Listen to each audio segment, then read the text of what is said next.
Problem knee pain joint pains కు ఎటువంటి side effects లేకుండా శాశ్వత పరిష్కారం హోమియో కేర్ ఇంటర్నేషనల్.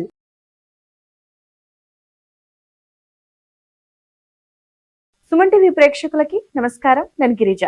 డిసెంబర్ 1 నుంచి 15వ తేదీ వరకు ద్వాదశ రాశుల ఫలితాలు ఎలా ఉన్నాయో తెలిపేందుకు ప్రముఖ జ్యోతిష్య పండితులు బ్రహ్మశ్రీ నందిభట్ల శ్రీహరి శర్మ గారు ఉన్నారు. గురువు గారితో మాట్లాడి మరిన్ని విషయాలు తెలుసుకునే ప్రయత్నం చేద్దాం. నమస్కారం గురువు గారు. వాగర్థావివ సంపృక్తౌ వాగర్థ ప్రతిపత్తయే జగతః పితరౌ వందే పార్వతీ పరమేశ్వరౌ. సదాశివ సమారంభాం శంకరాచార్య మధ్యమాం అస్మదాచార్య పర్యంతం వందే గురు పరంపరాం. ఆదిత్యాయ చ సోమాయ మంగళాయ బుధాయ చ గురు శుక్ర శనిభ్యశ్చ రాహవే కేతవే నమః. శృంగేరి జగద్గురు పీఠాధిపతులకి, కంచి పీఠాధిపతులకి నమస్కారములు తెలియజేసుకుంటూ కార్యక్రమాన్ని ప్రారంభిద్దాం.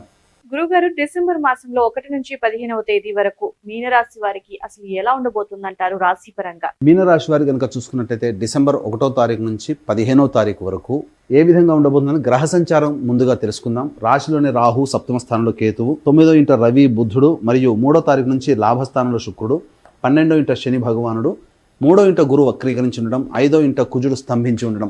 వెరసి చూసుకున్నట్లయితే ప్రధానంగా మీనరాశిలో జన్మించినటువంటి వారికి ఈ యొక్క గ్రహ సంచారం అనుకూలంగా లేదు, కానీ గ్రహ గమనాలు మాత్రం అనుకూలంగా ఉన్నటువంటి ఈ కారణం చేత ప్రధానంగా మంచి జరిగేటువంటి అవకాశాలు ఎక్కువగా గోచరమవుతున్నాయని చెప్పవచ్చు. ఇక చూసుకున్నట్లయితే ప్రధానంగా లాభస్థానంలో 3వ తారీఖు నుంచి శుక్రగ్రహ సంచార ప్రభావం చేత వివాహానికి సంబంధించి చేయు ప్రయత్నాలు అబ్బాయిలకి అమ్మాయిలకి మంచి శుభ ఫలితాలు కలుగుతాయి. విభేదాలతో దూరమైనటువంటి దంపతులు కానీ వ్యాపార భాగస్వాములు కానీ మళ్ళీ ఒక తాటికి చేరుకునేటువంటి అవకాశాలు గోచరమవుతున్నాయి. కాబట్టి పట్టుదలతో సంయమనం పాటిస్తూ మంచి భావనతో కనుక ఉంటే దంపతులు మళ్ళీ కలుసుకుంటారు. వ్యాపార భాగస్వాములు పొరపచ్చాలు తొలగిపోతాయి. ఇక 9వ స్థానంలో రవి బుధుల యొక్క సంచార గ్రహ ప్రభావం వ్యాపారస్తులకైతే చక్కగా వ్యాపారం అనేటువంటి సాగబోతుంది. కాకపోతే నిరుద్యోగస్తులు బాగా కష్టపడితే తప్ప ఫలితం దక్కదు. అలాగే ఉద్యోగ రంగంలో ఉన్నటువంటి ఉద్యోగస్తులకి మాత్రము అధికారుల యొక్క అండదండలు తప్పనిసరి. కాబట్టి వారితో చక్కగా వ్యవహరించండి, మృదువుగా వ్యవహరించండి. ముఖ్యంగా పని పట్ల బద్ధకాన్ని విడనాడి ప్రయత్నం చేస్తే మీకంతా కూడాను సజావుగా ఈ యొక్క మీనరాశి వారికి సాగుతుందని చెప్పవచ్చు. ఇక 7వ స్థానంలో కేతు యొక్క గ్రహ ప్రభావం ఈ సంబంధించి జీవిత భాగస్వామి పట్ల మీరు కొన్ని నిర్ణయాలు సరిగ్గా తీసుకోలేకపోతారు. వ్యాపార భాగస్వామి అయినా కానీ, అనగా వారి పట్ల మీకున్నటువంటి ధోరణి తరచూ మారుతూ ఉండడము, ఒక కన్ఫ్యూజన్ స్టేటస్గా ఉండడం అనేటువంటిది కలుగుతుంది. కాబట్టి జాగ్రత్తలు పాటించండి.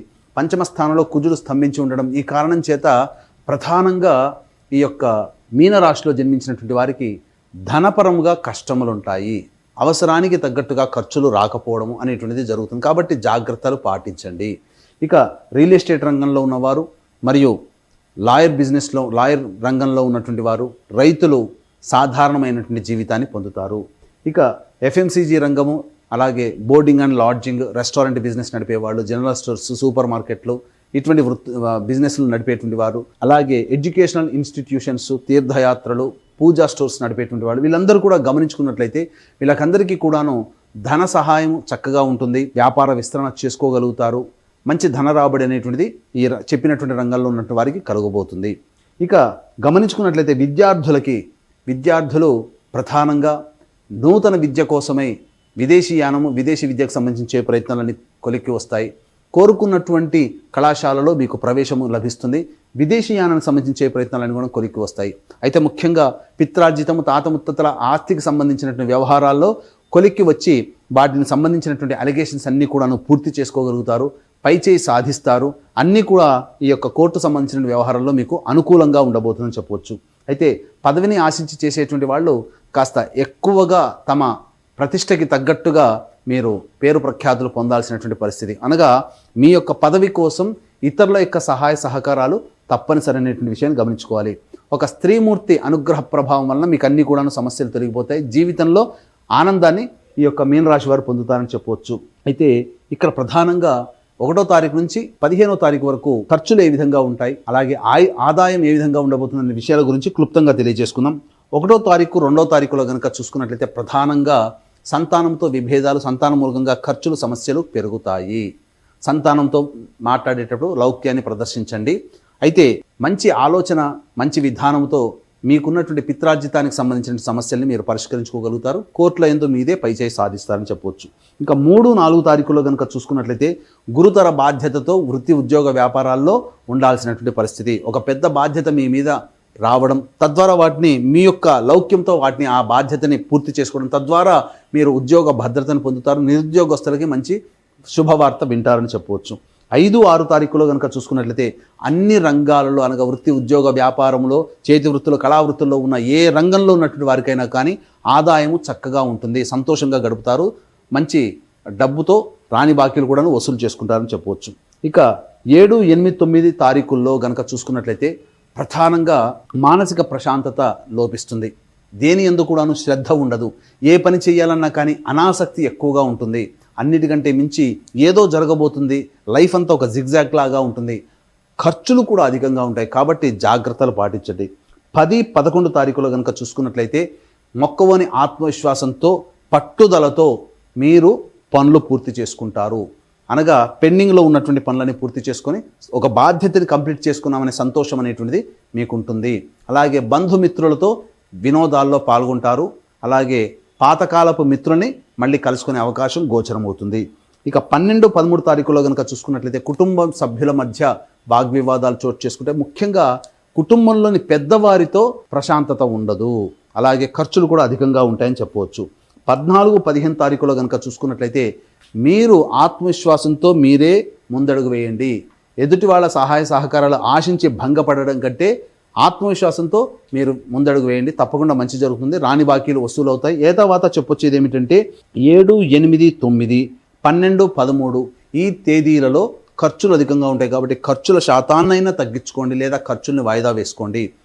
ఈ యొక్క మీనరాశి వారికి గ్రహ సంచారం అనుకూలంగా లేకపోయినా గ్రహ గమనం అనుకూలంగా ఉందనేటువంటి అతి ఆత్మవిశ్వాసం పోకుండా దైవానుగ్రహం పొందితే మరింత శుభయోగాలు మీకు కలుగుతాయని చెప్పవచ్చు. అందరికీ ఈ విధంగా దైవానుగ్రహాన్ని అందరికీ అందించాలనేటువంటి ఒక సదుద్దేశంతో పోలి స్వర్గాన్ని పొందినటువంటి రోజు మార్గశిర శుద్ధ పాడ్యమి డిసెంబర్ 2వ తారీఖు.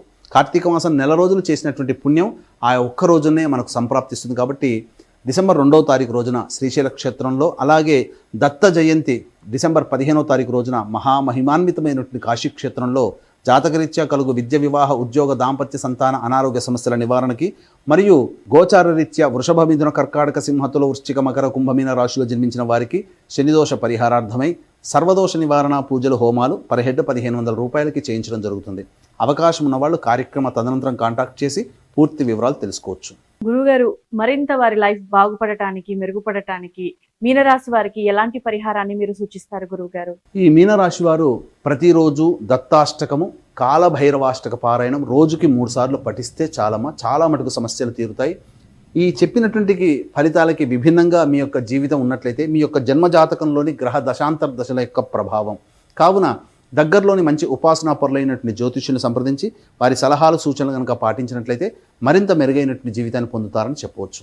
ఓకే గురువుగారు, విద్య, ఉద్యోగం, వ్యాపారం, సో ఈ డిసెంబర్ మాసంలో 1 నుంచి 15వ తేదీ వరకు ద్వాదశ రాశుల వారికి ఫలితాలని చాలా చక్కగా వివరించారు గురువుగారు. ధన్యవాదాలు. సర్వం శ్రీ ఉమామహేశ్వర పరబ్రహ్మార్పణమస్తు.